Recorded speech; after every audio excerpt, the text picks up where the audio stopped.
Vous aviez cru que Naomi serait éternellement la troisième roue? Alors tenez-vous bien, parce qu'elle a cloué tous les becs. Qu'est-ce qui a changé chez elle? Comment cette version d'elle-même est-elle sortie de sa boîte? Procédez avec prudence et discutons de tout ça ensemble. Vous êtes bien sur Jody Catch, mon avis tranché sur Naomi. C'est parti. Mes amis, avec le recul, on peut l'affirmer, l'événement principal du show Evolution, vous savez, ce premium live event 100% féminin, c'était le cash-in de Naomi. Un événement, une nouvelle championne du monde et surtout, une grande question. Mais qu'est-ce qui s'est passé avec Naomi tous ces derniers temps? Comment, d'un coup, elle est devenue un peu cette amazing Naomi, j'ai envie de vous dire. C'est vrai que je trouve personnellement qu'elle a largement progressé. J'ai déjà eu l'occasion de faire son éloge, mais on va le faire bien plus, et surtout en détail, et essayer de comprendre qu'est-ce qui a précisément changé. Elle le mérite largement d'ailleurs. Mais bon, pour faire ça, il faut d'abord un peu contextualiser ce qui s'est passé. Je vous rappelle qu'il y avait un grand mystère à la WWE pendant plusieurs mois quand même. Bon, ça valait ce que ça valait, hein. C'est devenu un peu une tactique de storyline récurrente, hein, de faire un peu des agressions sur les parkings maintenant à la WWE. Mais bon, c'était quand même un mystère, ne l'oublions pas, de découvrir qui avait agressé Jade Cargill sur le parking, avec une absence quand même assez longue de Jade Cargill, qui après revenait en tant que vengeresse, j'ai envie de vous dire, à Elimination Chamber pour s'en prendre à Naomi, parce que oui, on découvrait que c'était bel et bien Naomi, la grande coupable, celle qui avait orchestré ça. Sachant que on l'avait vu une bonne partie de 2024 quand même, associée avec Bianca Belair et Jade Cargill, un trio féminin, qui étaient donc des babyface, hein, vous l'aurez bien compris, avec clairement, c'est aussi l'impression que personnellement j'avais en tant que fan pendant toute cette période, une Naomi qui était un peu la troisième roue du carrosse, hein, j'ai envie de vous dire, en tout cas, qui était largement celle qui était un peu dans l'ombre entre les trois, puisque Bianca Belair c'était déjà la star bien établie, elle qui avait déjà carrément fait un main event de WrestleMania, qui avait même été championne à plusieurs reprises, Jade Cargill qui était un peu, j'ai envie de dire, comme ils aiment dire aux States, the flavor of the month, en gros l'idole du moment, c'est vrai. Et Naomi dans tout ça, elle c'était un peu la vétérane, la bonne pote, l'amie, j'ai envie de vous dire, qui était donc là, mais clairement dans l'ombre. Et justement, je trouve que d'un point de vue créatif et scénaristique, c'est très bien amené que tout ça, on va dire, débouche en fin de compte sur un heel turn de Naomi, parce que c'est vrai, c'est factuel, que quand on voyait ce trio, elle était largement en dessous des deux autres, et était moins importante, en tout cas elle était même présentée comme telle. Enfin bref, vous l'aurez compris, il y avait toute cette storyline, ou cette situation entre les trois, il y avait une scène très marquante, hein, en pleine route vers WrestleMania 41, où on voyait Bianca Belair confronter Naomi par rapport à ce qui s'était passé. J'en avais parlé sur la chaîne d'ailleurs, hein, il y a quelques temps, je trouvais que c'était vraiment très prenant en termes d'émotion. Les deux étaient vraiment au bord des larmes, j'ai envie de vous dire, et pleinement investis émotionnellement dans la scène, donc bravo à elle, j'avais déjà à l'époque vraiment aimé la scène. Et tout ça mènera donc au match entre Jade Cargill et Naomi à WrestleMania. Alors, remporté par Jade Cargill, mais tout ça sera quand même un prétexte justement pour aller vers le heel turn de Naomi. Un heel turn qui, quand tu regardes bien, n'est pas un heel turn bébête, genre d'un coup, oui, ras-le-bol, je passe du côté obscur. Non, non, non, c'est une Naomi qui s'est sentie sous-appréciée, pas traitée à sa juste valeur, on va dire pas traitée avec le respect qu'elle considérait mérité, et qui, dans cette optique-là, s'est totalement réinventée, et c'est ça qui a donc mené à un nouveau personnage. Alors, pour autant, même si elle a perdu à WrestleMania contre Jade Cargill, elle a quand même eu du succès avec, puisque par la suite, au mois de juin, elle a gagné la mallette Money in the Bank, hein, vous l'aurez compris. Et ce qui était très marquant hein, au show Evolution, c'est que dans le même show, elle a quand même non seulement perdu dans le No Holds Barred contre Jade Cargill, mais surtout en main event, elle avait fait le cash-in de sa mallette pendant le match Rhea Ripley contre Io Sky. Ce qui lui a donc permis de devenir championne du monde. Bref, voilà en gros un peu la chronologie qui a mené à toute cette réinvention. Et je dois dire que personnellement, je trouve qu'elle a largement progressé. Alors, n'oublions pas que Naomi, hein, c'est vrai que on a tendance peut-être à ne pas s'en souvenir quand on voit Naomi dans cette version-là, mais pendant des années et des années, elle était un peu alors déjà babyface à fond, mais aussi très colorée, vous savez, sa grande gimmick c'était Feel the Glow. Elle entrait souvent avec plein d'éclairages assez, on va dire, flamboyants, pour rester gentil, si c'est pas ridicule.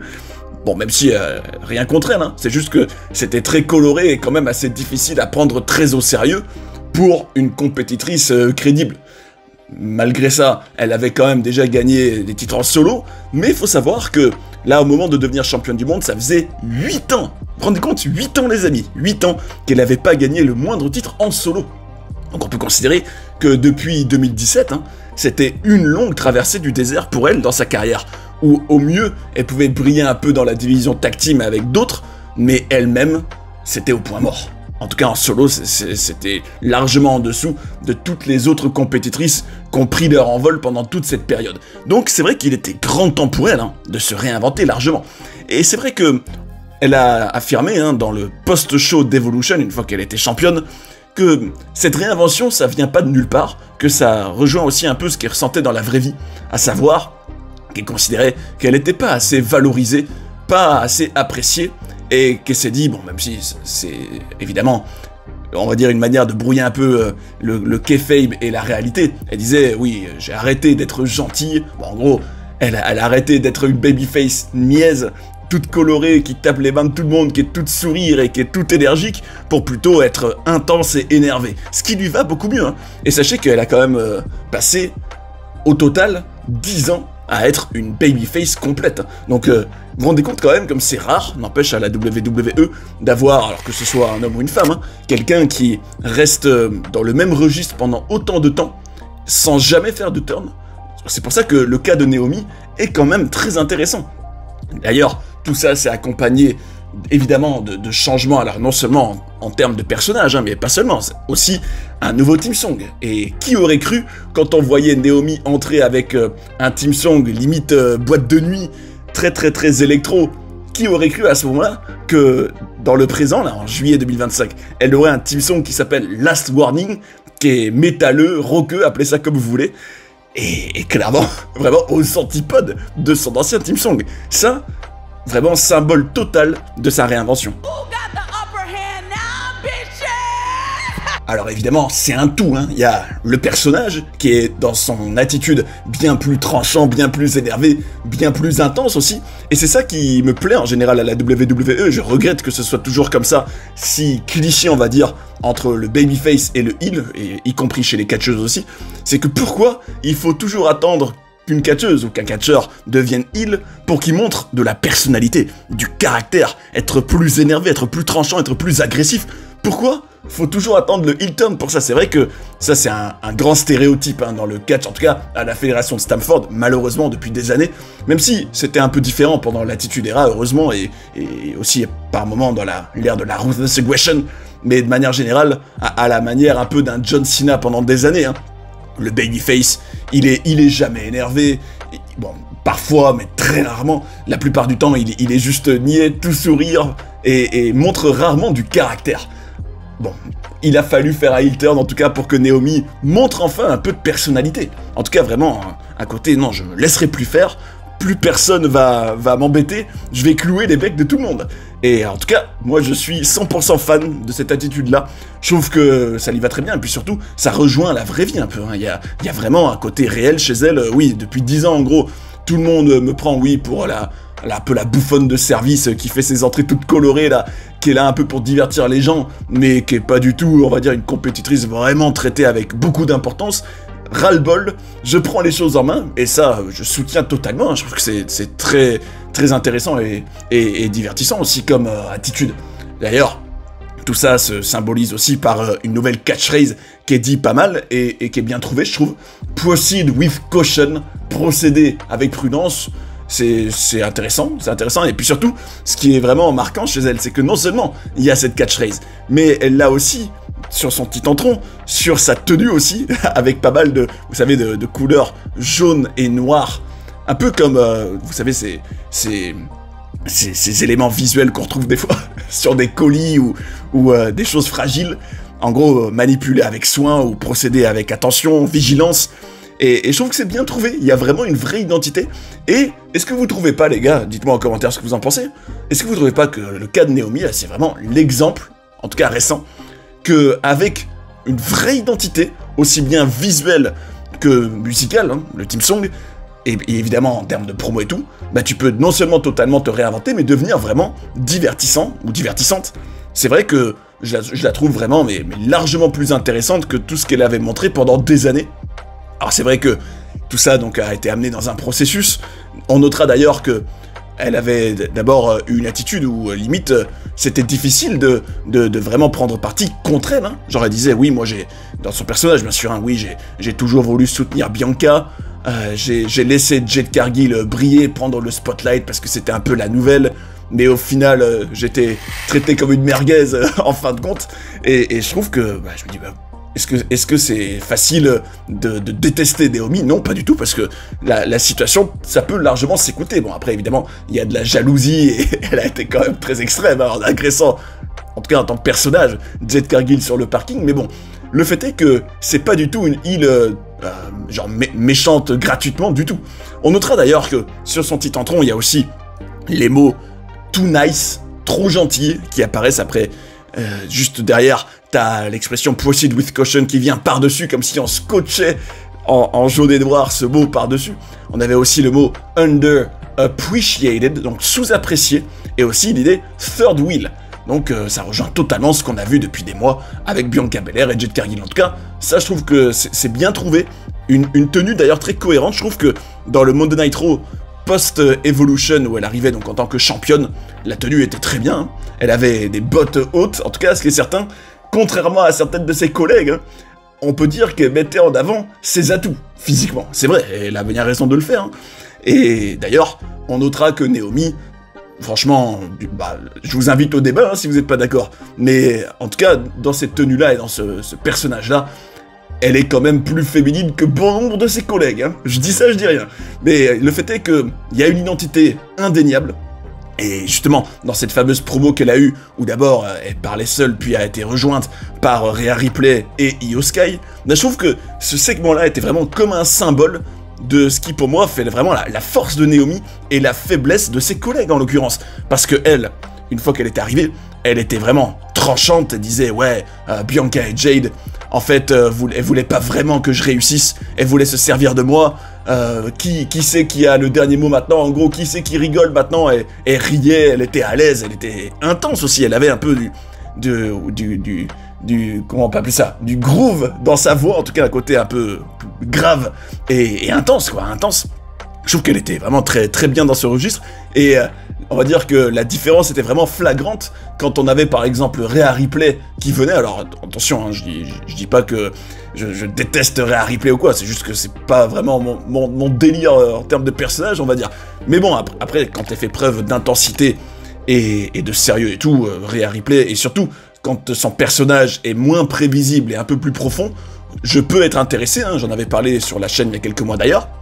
Mais là, par exemple, dans ce segment-là, je trouve que Rhea Ripley était très ennuyeuse. Elle disait, oui, tu m'as volé, en gros, mon opportunité de gagner ce titre. Je voulais battre Io Sky. En gros, tout reste à un point de vue très sportif, très bébête, très simple.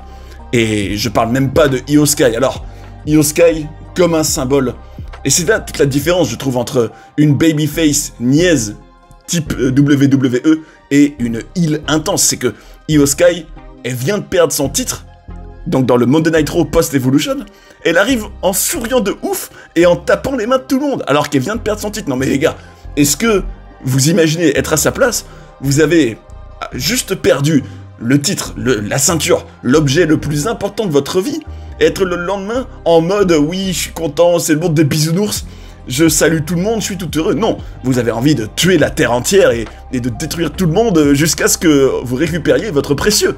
Donc, une fois de plus, je trouve que Io Sky, à l'image des babyface à la WWE, et de ce que Naomi était avant, était très, très prévisible, très, très niaise, pas réaliste, alors que Naomi, elle, en tout cas, a largement step up dans ce domaine-là, et est devenue, j'ai envie de dire, une cloueuse de bec. I don't know what you just said. D'ailleurs mes beautés, est-ce que vous avez vu le moment où Naomi, après toute une diatribe de Io Sky, lui a dit « Je sais pas ce que tu viens de dire, en gros, j'ai pas bien compris ce que tu dis, mais... » Et ça, je trouvais ça très drôle. C'est vrai que, malheureusement, c'est un problème avec Io Sky, c'est que son anglais n'est pas top, même si elle fait des efforts. Hein. Encore faut-il qu'elle parle en anglais, hein, parce que c'est déjà arrivé qu'elle parle en japonais sans même qu'on ait la moindre traduction nulle part, ce qui a aucun sens, bien sûr.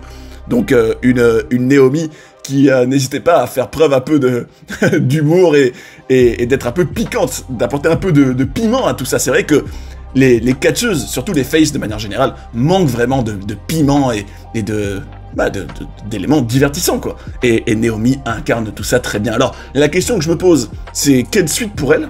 Est-ce que tout ça, c'est un règne un peu de transition, un peu un vent de fraîcheur de quelques temps, pour ensuite mener à ce qu'une babyface la détrône?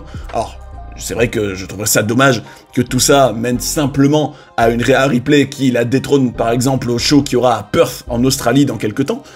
Ça, je trouve que ce serait quand même dommage. Je trouve que Naomi mérite quand même mieux. De l'autre, je me dis, qu'est-ce qu'il y a à raconter avec Naomi en tant que championne? Est-ce que tout ça doit mener, par exemple, à un match à WrestleMania avec une Naomi championne contre une Bianca Belair ou une Jade Cargill, voire un triple threat à WrestleMania? Ou alors, est-ce que faut pas attendre WrestleMania, que c'est beaucoup trop long, que ça fait déjà des mois que cette histoire existe? Est-ce qu'il vaudrait mieux faire ça, peut-être, à l'automne? Pourquoi pas à Survivor Series, qui est, à mon humble avis, beaucoup trop traité maintenant comme le simple show War Games et plus comme un vrai PLE important du Big Four, où t'as des matchs majeurs pour le titre et tout, hein, ce qui était le cas avant. Il faut totalement réhabiliter Survivor Series, nom d'un chien. Bah, tant qu'à faire, mettez des matchs pour le titre à la WWE dans ce show, et peut-être que Naomi serait un peu on va dire la catcheuse idoine pour apporter un match à enjeu important à Survivor Series. Enfin bref, un autre élément sur lequel j'aimerais finir, c'est aussi le fait que, c'est vrai que c'est pas du tout mentionné, et ça pourrait quand même être exploité créativement, elle fait quand même partie de la Bloodline, hein. Alors certes, c'est par alliance, mais n'oublions pas que elle est la femme de Jimmy Uso, et donc, techniquement parlant, elle a quand même un lien avec Roman Reigns, avec The Rock, avec Jey Uso, enfin bon, toute la dynastie des Anoa'i, quoi, vous avez compris. Dommage que tout ça, genre, on fasse comme si ça n'existait pas, limite. Pourquoi ne pas l'utiliser? Il y a moyen, je trouve, de peut-être lier ça à la Bloodline. Alors c'est vrai que en termes d'identité, elle a vraiment rien de polynésien et de cerveau, ça c'est sûr. Mais bon, d'ailleurs, on notera, hein, ça je sais pas si vous avez vu, les gars, ça c'est très drôle. Elle avait fait un tweet avec quelqu'un qui a été excédé contre le fait qu'elle soit devenue championne, en trollant les bofs, en leur disant oui, moi en fait j'ai juste eu à parler à The Rock et pouf, on m'a donné mon titre, hahaha, avec plein de rires. En gros, une Naomi en mode troll absolu, ce que je trouve toujours très drôle. Donc pourquoi pas exploiter davantage ses liens avec, déjà avec le Final Boss, avec, on va dire, la famille qui est très influente à la WWE, c'est le moins qu'on puisse dire. Et après, peut-être faire des connexions, pourquoi pas intégrer, parce que c'est vrai que Jimmy Uso, il sert un peu à rien, hein, surtout en ce moment, à part servir un peu d'ami à Jacob Fatu, pourquoi pas intégrer davantage Big Jim à des angles avec Naomi. Le fait est que créativement, je pense qu'il y a des choses à faire avec la Bloodline. Alors, je vous demande, si vous avez des idées, de proposer d'éventuels angles ou d'éventuelles storylines autour de la Bloodline avec Naomi, hein, en commentaire. N'hésitez pas à dire ce que vous en pensez d'ailleurs. J'en profite pour vous dire un grand merci pour vos likes, vos commentaires, vos ressentis, vos avis. On partage tout ça, c'est fabuleux. C'est ça aussi, le catch comme on l'aime. Donc un grand merci pour ça. Et n'hésitez pas à me dire ce que vous pensez de cette réinvention totale de Naomi. Et espérons que ce ne soit pas qu'une courte période insignifiante et que ça marque vraiment une des époques les plus intéressantes, hein, de la division féminine. D'ailleurs, si vous avez envie de découvrir des documentaires sur des personnages incroyables ou d'apprendre plein de coulisses et de controverses de la WWE, j'ai tout ce qu'il vous faut ici. J'espère que vous avez passé un bon moment devant cette vidéo et je vous invite à rester sur Johnny Catch pour en voir d'autres. A tout de suite. And that's the bottom line, 'cause Stone Cold said so.